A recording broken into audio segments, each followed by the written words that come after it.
வஞ்சிக்க பார்க்குறான். அடுத்து நம்ம வாழ்க்கையில சந்தேகத்தை கொண்டு வருகிறான். மூன்றாவது நமக்குள்ளே ஒரு குற்ற உணர்வை உண்டாக்குகிறான். ஒரு சில ஆட்கள் என்ன செய்வாங்க, அவங்களுக்கு எல்லாமே இருக்கும், இல்லாதது போல நடந்து கொள்வார்கள். ஏன் அப்படின்னா மற்றவங்க பார்த்தாங்கன்னா என்ன நினைப்பாங்க, நல்லா உடுத்த மாட்டாங்க, நல்ல வண்டி வாகனம் கூட வச்சுக்க மாட்டாங்க, ஒண்ணுமில்லாத போல இருப்பாங்க. யாக்கோப்பு முதல் அதிகாரத்துல சொல்றாரு, ஐஸ்வர்யவன் தாழ்த்தப்பட்டதை குறித்து மேன்மை பாராட்ட கடவன், தாழ்ந்த சகோதரன் உயர்த்தப்பட்டதை குறித்து மேன்மை பாராட்ட கடவன். அப்ப ஒன்றுமே இல்லாம இருந்தப்ப அழைத்து என்னை ஆசீர்வதித்தாருன்னு அது குறித்து கர்த்தருக்காக மேன்மை பாராட்டலாம். ஆனா எல்லாம் இருந்துகிட்டு ஒண்ணு இல்லாதது போல அவங்க நடிப்பாங்க. ஏன்னா அவங்களுக்குள்ள ஒரு குற்ற உணர்வு. எத்தனையோ பேர் நல்ல சாப்பாடு இல்லாம இருக்காங்க, நான் மட்டும் நல்லா பிரியாணி சாப்பிட்றேனேன்ட்டு அது வேண்டாம் அப்படின்லாம் ஒதுக்குற ஆட்கள் உண்டு. ஆனா அப்படி இல்லை. எல்லாரையும் போஷிக்கிறவர், ஆகாயத்து பறவைகளை போஷிக்கிறவர், சமுத்திரத்து மச்சங்களை போஷிக்கிறவர், எல்லாருக்கும் ஆகாரம் கொடுக்கிற தேவன், எல்லாவற்றையும் அவர் பார்த்து கொள்வார். கர்த்தர் நமக்கென்று கொடுத்திருக்கிற அந்த நன்மை ஆசீர்வாதத்தையும் நம்ம அனுபவித்து கர்த்தரை மகிமைப்படுத்துறவர்களா இருக்க வேண்டும். அவன் என்ன செஞ்சான், குற்றம் சாட்டுகிறவன் குற்ற உணர்வை நமக்குள்ள உண்டாக்குகிறான். வெளிப்படுத்தின விசேஷம் 12வது அதிகாரத்துல 10வது வசனம் சொல்லப்பட்டிருக்கு, நம்முடைய சகோதரன் மேல் குற்றம் சுமத்தும் பொருட்டு நாள்தோறும் குற்றம் சுமத்துறவன் கீழே தள்ளப்பட்டான். அவன் பரலோகத்திலே போய் குற்றம் சொல்றான். யோபு விஷயத்துல அவன் விருதாவாக உண்மை சேவிக்கிறான், நீர் அவனுடைய கைகளின் கிரியைகளை ஆசீர்வதித்தீர், அவனுக்கு சம்பத்து பெருகினது, அவனுக்குரிய எல்லாவற்றையும் நீர் வேலி அடைத்து இருக்கிறீர், நான் உள்ள போக முடியல, ஆனா எனக்கு வரவேற்பு அவன் ரொம்ப கொடுக்குறான். ஏன்னா அவன் காலையில எந்திரிச்சு பிள்ளையெல்லாம் கூப்பிட்டு, என் பிள்ளையெல்லாம் பாவம் செஞ்சிருப்பாங்க, அதனால கர்த்தர் உங்களை கொன்று போடக்கூடாதுன்னு சொல்லி பழி செலுத்துறான்.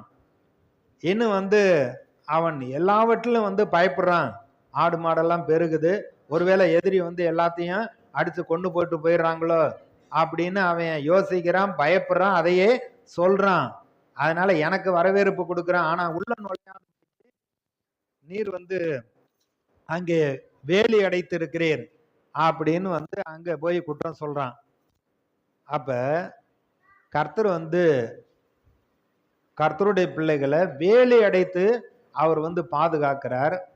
ஆனா நம்ம வாழ்க்கையில வாயை திறந்து அவிசுவாசத்தையும் தோல்வியையும் பேசுகிற பொழுது அங்கு நமக்கு விரோதமா அங்க போய் பிதா கிட்ட குற்றம் சொல்றது போல அவன் குற்றம் சுமத்துறான். இப்ப யோபுடைய வாழ்க்கையில நீர் வேலி அடைத்திருக்கிறேன்னு அங்க போய் சொல்லிட்டு அவர் சரி சோதிச்சு பாரும் அப்படின்னு அனுமதி கொடுத்தாரு. எல்லாமே நஷ்டமானது, பிள்ளைகள்லாம் இறந்துட்டாங்க. இப்ப யோபு என்ன சொல்றாரு, கர்த்தர் கொடுத்தார், கர்த்தர் எடுத்தார், கர்த்தருடைய நாமத்துக்கு ஸ்தோத்திரம், நான் பயந்தது எனக்கு வந்தது, நான் அஞ்சினது எனக்கு நேரிட்டது அப்படிங்கிறார்.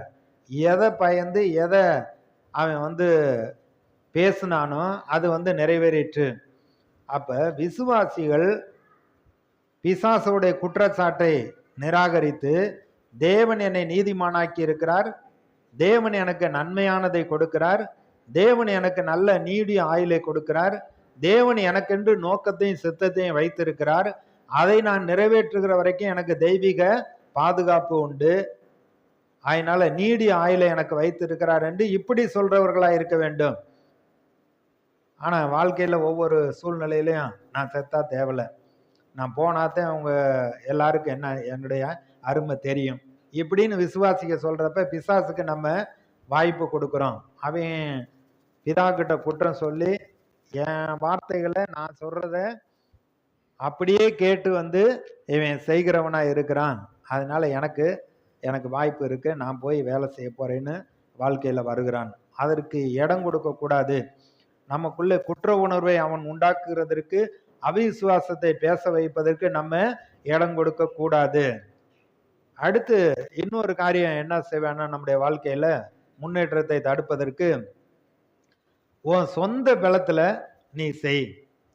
நீ இதுக்கு ஜெபம் பண்ணி கர்த்தர்கிட்ட இருந்து பலனை பெற்றுக்கொண்டா செய்யணும், உனக்கு தான் பலன் இருக்குல்ல, உனக்கு தான் அறிவு இருக்குல்ல, உனக்கு தான் பொருளாதார வசதி இருக்குல்ல, ஏன் செஞ்சா என்ன ஆனா கர்த்தர் வந்து அதை எப்படி செய்ய சொல்றார், என்ன செய்ய சொல்றார், எங்கே போய் செய்ய சொல்றாருங்கிறத கேட்டு செய்யாம, நமக்கு பொருளாதாரம் இருக்கிறதுனால உடனே அதை செய்ய போயிடக்கூடாது. நோவாக்கிட்ட சொன்னாரு, கொப்பேர் மரத்தினால உன்னையும் உன் குடும்பத்தையும் காப்பாற்றுவதற்கு பேழையை உண்டாக்குன்னு சொன்னார். என்ன மரம், நீள அகலம், எத்தனை அந்த மேல்தளம் கீழ்த்தளம் அப்படின்னு சொல்லி 3 பகுதிகளாக பிரித்து எல்லாவற்றையும் வந்து கர்த்தருடைய கட்டளையின்படியே வார்த்தையின்படியே செய்தான் என்று சொல்லப்பட்டிருக்கிறது. ஊழிய காரியங்கள்லையும் கூட உடனே எந்திரிச்சு நம்ம நாட்டில் ஏதாச்சும் செய்ய போகக்கூடாது. மோசே கிட்ட சொல்றாரு வனாந்தரத்துல, மலையிலே உனக்கு காண்பிக்கப்பட்ட மாதிரியின்படியே நீ ஆசரிப்பு கூடாரத்தை உண்டாக்குவாயாக. அப்ப மலையில் காண்பிக்கப்பட்ட அந்த மாதிரியின்படியே நீ வந்து ஆசரிப்பு கூடாரத்தை உண்டாக்கு என்று சொல்லுகிறார். அப்ப கர்த்தர் சொல்றதை கேட்டு அப்படியே நாம் செய்கிறவர்களா இருக்க வேண்டும். ஆனா பிசாசு என்ன சொல்லுவேன், கர்த்தர்கிட்ட ஆலோசனை கேட்காத, உன் சொந்த பலத்துல நீ செய்ய, முன்னேற்றத்துக்கு நீ செய்ய அப்படின்னு தூண்டி விடுவான். இது தானியேல் 4வது அதிகாரத்துல 30வது வசனம், நெபுகாத் நேச்சர் தன்னுடைய அரண்மனை மீது அவன் ஒரு தொங்கு தோட்டத்தை உண்டாக்கி, அந்த தொங்கு தோட்டத்தை பார்த்து என்னுடைய பராக்கிரமத்தினால என்னுடைய நாம மகிமைக்காக நான் கட்டின பாபிலோன் சொல்லி அவன் வந்து அதை பார்த்து அவனா புகழ்ந்து சொல்லிக்கிறான், என் சொந்த பலத்துல நான் இதை நான் செஞ்சு முடிச்சிட்டேன் அப்படின்னு. ஆனா அங்கே கர்த்தருடைய வார்த்தை வருதுகிறது, உன் ராஜ்ய பார என்னையோட ஒளிந்தது, நீ வந்து இந்த அதிகாரத்தை விட்டு 7 காலங்கள் கடந்து போக மட்டும் நீ வந்து அரண்மனையில் இருக்க மாட்ட, காட்டுக்கு போய் மாட்டை போல புல்ல திம்பேன்னு சொல்லி அது சொன்னபடியே அப்படி அவன் வந்து போய்விட்டான். 7 காலங்கள் முடிந்த பின்பு 7 வருஷம்னு வச்சுங்க, 7 வருஷத்துக்கு அப்புறம் மீண்டுமாக அவனுடைய புத்தி அவனுக்கு தெளிந்தது. அவனுடைய அரண்மனையில் இருக்கிற பிரபுக்கள் அவனை தேடி வருகிறார்கள். ராஜா காணா போயிட்டாருன்னு உடனே வந்து யாரும் தேடல, விட்டுட்டாங்க. 7 வருஷத்துக்கு அப்புறம் அவங்களே தேடி போறாங்க. இவன் புத்தி தெளிந்து வானத்தை நோக்கி பார்த்து பரலோகத்தின் தேவன் தம்முடைய சித்தத்தின்படியே எல்லாவற்றையும் நடத்துகிறார் என்று அறிந்து தேவனை புகழ்ந்து அவரை மகிமைப்படுத்துகிற பொழுது அவனுக்கு வந்து மறுபடியும் தன்னுடைய ராஜாங்கத்துக்குரிய மகிமையெல்லாம் அவனுக்கு வந்தது என்று பார்க்கிறோம். அப்ப சொந்த பலத்துல ஞானத்துல நம்ம செய்யும்படியா தூண்டப்படுகிறோம், அதுக்கு நம்ம இடம் கொடுக்க கூடாது. எஸ்ரா 1 அதிகாரத்துல அங்கே 1-2 வசனத்துல கோரேஸ் ராஜா அவன் ராஜ்யபாரத்துக்கு வந்த பின்பு பரலோகத்தின் தேவன் எனக்கு இந்த ராஜாங்கத்தையும் அதிகாரத்தையும் எனக்கு வந்து கொடுத்திருக்கிறார் அப்படின்னு பரலோகத்தின் தேவனை புகழ்கிறான். கர்த்தருடைய கிருபையினால கர்த்தருடைய ஆசீர்வாதத்தினால அவருடைய சித்தத்தின்படி எனக்கு காரியங்களை செய்ய கர்த்தர் என்னை பலப்படுத்தி இருக்கிறார், அவருடைய மகிமைக்காக நான் வாழுகிறேன் என்று அப்படித்தான் நம்ம சொல்லுகிறவர்களா இருக்க வேண்டும். கர்த்தர் தான் எங்களுக்கு ஆசீர்வாதத்தை கொடுத்தார், சுகத்தை கொடுத்தார், விடுதலையை கொடுத்தார், பெருக்கத்தை கொடுத்தார் என்று சொல்ல வேண்டும். கோரேஸ் ராஜா அப்படித்தான் வந்து சொல்லுகிறார். ஆகையினால ஏசாயா தீர்க்கதரிசியின் புஸ்தகத்துல அவனை குறித்து என்ன சொல்லப்பட்டிருக்க, அவன் என் மேய்ப்பன், என் ஆலயத்தை கட்டுவான் என்று தீர்க்க தரிசனமாய் சொன்னார்.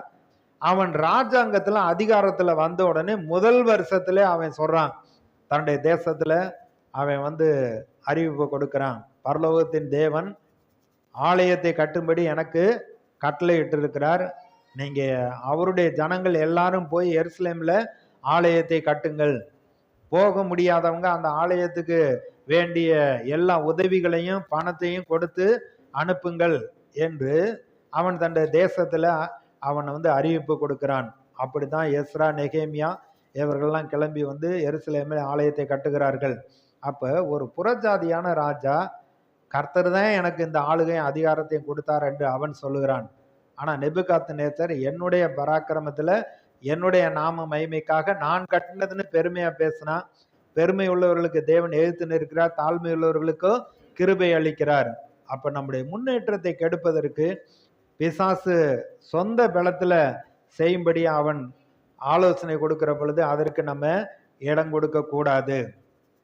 அடுத்து வந்து பாத்தீங்கன்னா மற்றவர்களை பார்க்க வைப்பான். அவன் அநியாய அக்கிரமம் செய்யறான், அவனுக்கு எல்லாமே காரியம் நல்லா நடக்குது அப்படின்னு அதையும் வந்து காமிக்கிறான். ஏன் வந்து நீ ரொம்ப உண்மையா இருக்கிற, உத்தமமா இருக்கிற, உனக்கு ஏன் காரியங்கள் நடக்கவில்லை என்று. அப்ப அவன் என்ன செய்யறான், மற்ற ஆசீர்வதிக்கப்படுகிறவர்களை பார்த்து பொறாமைப்பட வைக்கிறான். பொறாமைப்பட வைக்கிறான். நல்ல சேலை கட்டிட்டாங்கன்னா அவங்கள்ட்ட பேசுறதுக்கு விருப்பம் இல்லாமல் போய் விடுகிறது. அவங்க வீட்டுல நல்ல காரியங்கள் நடக்கிறது அப்படின்னா அது அந்த அவங்களுக்குள்ள இருக்கிற அந்த பொறாமை எப்படி வெளிப்படுதுன்னா, அவங்க வீட்டு விசேஷத்துக்கே போறதில்லை. திருமண காரியமோ, பால் காய்ச்சறதோ, இல்லை வேற நன்மையான காரியங்களும் அதுக்கு போறது இல்லை. இதெல்லாம் வந்து பாத்தீங்கன்னா ஆவிக்குரிய வாழ்க்கையிலே முன்னேற விடாதபடிக்கு, தேவன் நமக்கு வைத்திருக்கிறதை சுதந்திரித்து கொள்ள முடியாதபடிக்கு பிசாசு நமக்குள்ள வந்து ஒரு தாழ் மனப்பான்மையும் ஒரு குற்ற மனச்சாட்சியை உண்டாக்கி ஒரு பொறாமை எண்ணத்தை கொடுத்து நாம் முன்னேறி போவதை செயல்படாதபடிக்கு அவன் தடுக்கிறவனா இருக்கிறான். அதுக்கு நம்ம இடம் கொடுக்க கூடாது. வேதத்துல வந்து பாத்தீங்கன்னா பொறாமை அது வந்து எலும்புரிக்கைன்னு சொல்லப்பட்டிருக்கு. கர்த்தர் எல்லாருக்கும் எல்லாவற்றையும் கொடுக்க அவர் வல்லவர். அவர் வந்து பட்சபாதம் உள்ளவர் அல்லவே. எல்லா நன்மைகளையும் எல்லாருக்கும் கொடுக்க அவருக்கு ஏராளம் தாராளம் உண்டு. ஆகையினால வந்து நம்ம அந்த பொறாமைக்கு இடம் கொடுக்க கூடாது. ஈசாக்கு பெலிஸ்தருடைய தேசத்துல அவன் குடியிருக்கிறப்ப இவன் பஞ்சமான சூழ்நிலையில ஆசீர்வதிக்கிறத பார்த்து அபிமெலேக்கு பொறாமைப்பட்டான் என்று சொல்லப்பட்டிருக்கிறது. அதனால அந்த பொறாமைக்கு இடம் கொடுக்க கூடாது. ஆனா பொறாமப்படும்படியா அவன் வந்து நம்ம வாழ்க்கையில வந்து அவன் ஆலோசனை கொடுக்கிறப்ப அதுக்கு இடம் கொடுக்க கூடாது. ஆதியாகமம் 37வது அதிகாரத்துல 11வது வசனத்துல யோசேப்பின் சகோதரர் அவன் மேல் பொறாமைப்பட்டார்கள் என்று சொல்லப்பட்டிருக்கிறது. ஏன்னா கடவுள் அவனுக்கு தரிசனம் கொடுத்தார், கர்த்தர் என்னை இப்படி மேன்மையாக உயர்த்த போகிறார் என்று சொன்ன பொழுது அவர்கள் பொறாமைப்பட்டார்கள். அவங்க தகப்பன் மற்ற எல்லார காட்டிலும் இவனுக்கு பல வர்ணமான வஸ்திரத்தை வாங்கி கொடுக்கிறப்ப இன்னும் அவர்கள் பொறாமைப்படுகிறார்கள். பெரிய கடவுள் இவனை ஆசீர்வதிச்சிட்டாராம் அப்படின்னு. ஆனா கர்த்தர் வந்து அவர் சொன்ன அந்த தரிசனத்தை யோசேப்புடைய வாழ்க்கையில நிறைவேற்றினார். அதுக்கு நம்ம இடம் கொடுக்க கூடாது. அதுக்கப்புறம் வந்து பாத்தீங்கன்னா சிலவற்ற காரியங்களை பெற்றுக்கொள்வதற்கு எப்படி வேணாலும் நீங்க பெற்றுக்கொள்ளலாம். அதாவது ஒரு பொருள் ஆசையை அதை எப்படி வேணாலும் அநியாயமா நியாயமற்ற முறையில அதை போய் நம்ம அடையணும். அது யாருக்கு பிடிச்சாலும் பிடிக்காது என்ன, கடவுளுக்கு பிடிக்குதா பிடிக்கலான்னுலாம் பார்க்கறது இல்லை. எப்படியோ எனக்கு அது நிறைவேற வேண்டும், எனக்கு வேண்டும் என்று அப்படி பிரயாசப்பட வைக்கிறான். 10 கட்டளையில் அவர் 10வது கட்டளையா சொன்னாரு, பிறனுக்குரிய யாதொன்றையும் இச்சியாத அப்படிங்கிறார். தேவன் கொடுக்கிறது நமக்கு ஆசீர்வாதம். கர்த்தருடைய ஆசீர்வாதமே ஐஸ்வர்யத்தை தரும், அதனோடு வேதனையை கூட்டார் என்று சொல்லப்பட்டிருக்கிறது. ஆனா தேவனுடைய ஆசீர்வாதம் இல்லாம அநியாயமா நம்ம போய் அதை பெற்றுக்கொள்ளணும்னு சொல்லி பிசாசு மனிதர்களுடைய மனதிலே உள்ளத்துக்குள்ளே அவன் தூண்டுகிறான்.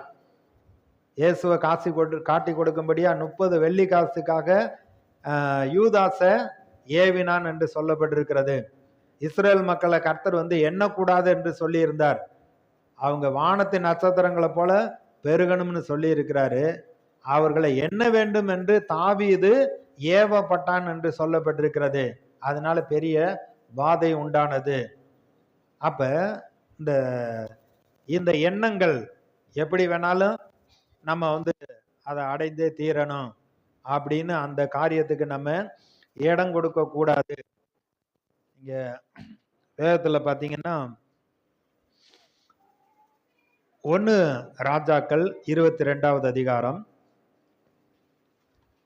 இங்கே ஆகாப் ராஜாவை குறித்து சொல்லப்பட்டிருக்கிறது.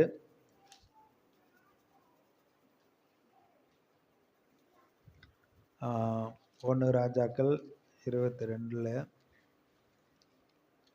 1ல இருந்து 21வது அதிகாரம் முதல் 3 வசனம் பாருங்க. இவைகளுக்கு பின்பு எஸ்ரேலியனாகிய நாபோத்துக்கு எஸ்ரேலிலே சமாரியாவின் ராஜாவாகிய ஆகாபின் அரண்மனை அண்டையில் ஒரு திராட்சை தோட்டம் இருந்தது. ஆகாப் நாபோத்தோட பேசி, உன் திராட்சை தோட்டம் என் வீட்டிற்கு அருகில் இருக்கிறபடியால் அதை கீரை கொள்ளை ஆக்கும்படி எனக்கு கொடு. அதை பார்க்கில நல்ல திராட்சை தோட்டத்தை அதற்கு பதிலாக உனக்கு தருவேன். அல்லது உனக்கு வேண்டுமானால் அதன் விலக்கிரயமான பணத்தையும் தருவேன் என்றான். நாபோத் ஆகாபை நோக்கி, நான் என் பிதாக்களின் சுதந்திரத்தை உமக்கு கொடாதபடி கர்த்தர் என்னை காப்பாராக என்றான். ராஜாவுக்கு அவருடைய அரண்மனையில ஜன்னலை திறந்த உடனே பக்கத்துல ஒருத்தனுடைய நிலம் இருக்கு, திராட்சை தோட்டம் இருக்கு, நல்லா அது பழுக்குது. திராட்சை தோட்டம் ரொம்ப செழிப்பா இருக்கு. இவன் அந்த நாபோத்தை கூப்பிட்டு, இந்த திராட்சை தோட்டத்தை எனக்கு கொடு, நான் கீரை செடி நட போறேன், கீரை நட போறேன் அப்படிங்கிறான். ஏன் நல்லா திராட்சை தோட்டம் செழிப்பா இருக்கு, இது எனக்கு வேணும்னு அப்படி கேட்கறத விட்டுட்டு நான் கீரை கொள்ளை ஆக்க போறேன். அடுத்து இதை விட நல்ல திராட்சை தோட்டத்தை நான் உனக்கு தர்றேன், ஏன்னா இது என் வீட்டு அரண்மனைக்கு பக்கத்துல இருக்கிறதுனால இது எனக்கு வேணும். அவன் சொல்லிட்டான், என் பிதாக்களுடைய சுதந்திரம், பூர்வீக சொத்து, அதனால இதை நான் கொடுக்க மாட்டேன் அப்படின்ட்டான். சரி, எவ்வளவு பணம் கேட்டாலும் நான் தர்றேன்னு ஆகாப் சொன்னா, அதுக்கும் நாபோத் மாட்டேன்ட்டான். இப்ப துக்க முகமா வீட்டுல போய் ஐயா பேசாம படுத்திருக்கிறார். படுத்திருக்கிறப்ப அவனுடைய மனைவி கேட்கிறாரு, நீ ஏன் துக்கமா படுத்திருக்க அப்படிங்கிறப்ப, நான் இந்த மாதிரி திராட்சை தோட்டத்தை நான் கேட்டேன், அவன் எனக்கு கொடுக்க மாட்டேன்னு சொல்லிட்டான், ராஜா கொடுக்க மாட்டேன்ட்டான். ராஜா நான், ஆனால் அவன் எனக்கு கொடுக்க மாட்டேன்ட்டான்.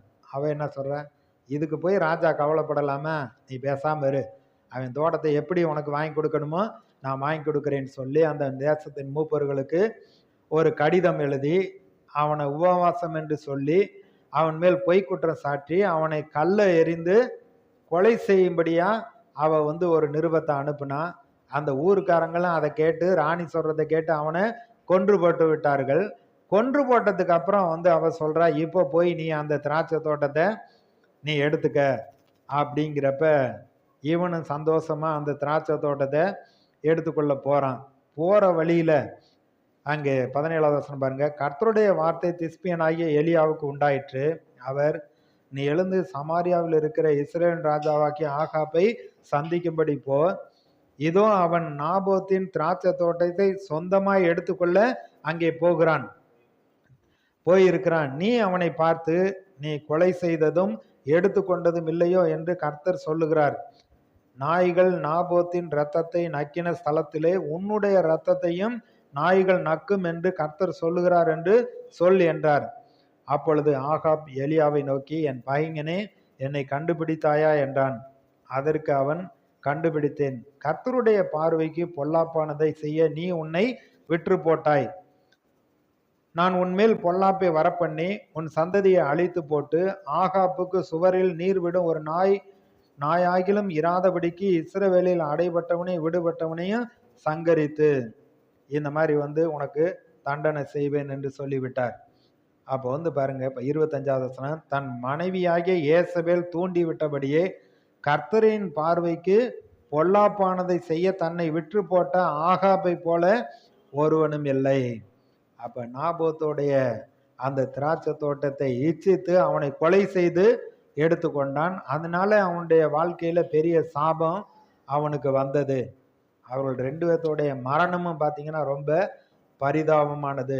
யுத்தத்துல வேஷ மாதிரி போனாலும் ஒருத்தன் நினையாம அம்பு விட்டானா, அது கரெக்டா இந்த ஆகாபோடைய கவசத்துல குத்தி அவன் முழுவதும் அது மாலை முழுவதும் ரதத்திலே இருந்து அவன் செத்து போனான். இங்கே எலியா சொன்ன தீர்க்க தரிசனத்தின்படியே அந்த ரதத்தில் இருந்த இரத்தத்தை நாய்கள் நக்கினது. ஏசபேலை குறித்து சொல்லப்பட்ட அந்த தீர்க்க தரிசனம் அப்படியே நிறைவேறுகிறது. அவளையும் நாய்கள் கொன்று போட்டு விட்டது. தலை, கை, கால் அதுதான் மீதி இருந்தது. அந்த அளவுக்கு இவர்கள் பொல்லாப்பு செய்ய தங்களை விற்று போட்டு விட்டார்கள். தவறான வழியிலே எப்படி வேணாலும் நம்ம சம்பாதிக்கலாம்னு நினைக்கிறப்ப அவருடைய முடிவு அழிவு. வேதத்துல வந்து பார்க்கிறோம், தாவீது வந்து சிறியவனாய் இருந்த பொழுது ஆட்டு மந்தையிலிருந்து அவனை எடுத்து ராஜாவாக்கி அவனுக்கு வேண்டிய ஐஸ்வர்யத்தையும் கனத்தையும் மேன்மையும் கொடுத்து ராஜாங்கத்தை கொடுத்து அவ்வளவு வந்து உயர்த்தி வைத்திருந்தார். ஆனா அவன் என்ன பண்ணிட்டான், தன்னுடைய சிநேகிதன் இராணுவ வீரன் உரியாவுடைய மனைவிய எடுத்துக்கொண்டான். எப்படின்னா, உரியாவை யுத்தத்துல கொன்று போட்டு விட்டு அவனுடைய மனைவியை எடுத்துக்கொண்டான். இது கர்த்தருடைய பார்வையில அருவருப்பானது, பொல்லாப்பானது. அதனால அவனுடைய வாழ்க்கையில பெரிய சாபம் வந்தது என்று நம்ம பார்க்கிறோம். அப்ப வந்து பாருங்க, இந்த பொருளாசையை குறித்து எச்சரிக்கையா இருக்க வேண்டும். சிலவற்றை பெறறதுக்கு நியாயமற்ற முறையில நம்ம போய் அதை பெற்றுக்கொண்டோம்னா அது நமக்கு சாபமாக முடிகிறது. கர்த்தருடைய ஆசீர்வாதம் நமக்கு ஐஸ்வர்யத்தை தரும், அதனோடு வேதனையை கூட்டார். அநியாயமான திரவியம் ஒன்றுக்கும் உதவாது. கைப்பாடாய் சேர்க்கிறத நம்மிடத்துல நிலைத்திருக்கும் என்று சொல்லுகிறார். இப்படி நம்மை வஞ்சிக்கிறவனாக, ஏமாற்றுகிறவனாக, குற்ற மனச்சாட்சியை உண்டாக்குறவனாக, முன்னேற்றத்தை கெடுக்கிறவனாக, பொறாமைப்பட வைத்து இந்த மாதிரி வந்து பொருளாசையை சார்ந்து போகிறவர்களாக இப்படி தூண்டப்படுகிற பொழுது அதற்கு நம்ம இடம் கொடுக்க கூடாது. அவனுடைய தந்திரங்கள் தெரியும். அவனுடைய நோக்கம் எல்லாம் நம்ம கர்த்தரை விட்டுட்டு, கர்த்தருடைய வழிகளை விட்டு அவருடைய கற்பனைகளை விட்டு சொந்த வழியில போகும்படியே அவன் நடத்த பார்க்கிறான். ஆனா கர்த்தர் வந்து ஆலோசனை கர்த்தர். அவர் நமக்கு நல்ல ஆலோசனை கொடுத்து நம்மை வழி நடத்துகிற தேவன். நம்மை ஆசீர்வதிப்பதும் நம்மை பெருக பண்ணுகிறது அவருடைய சித்தம், நோக்கம்னு நம்ம அறிந்து கொண்டோம் என்றால் அதனுடைய வழியிலே நடப்பதற்கு நம்ம பிரயாசப்பட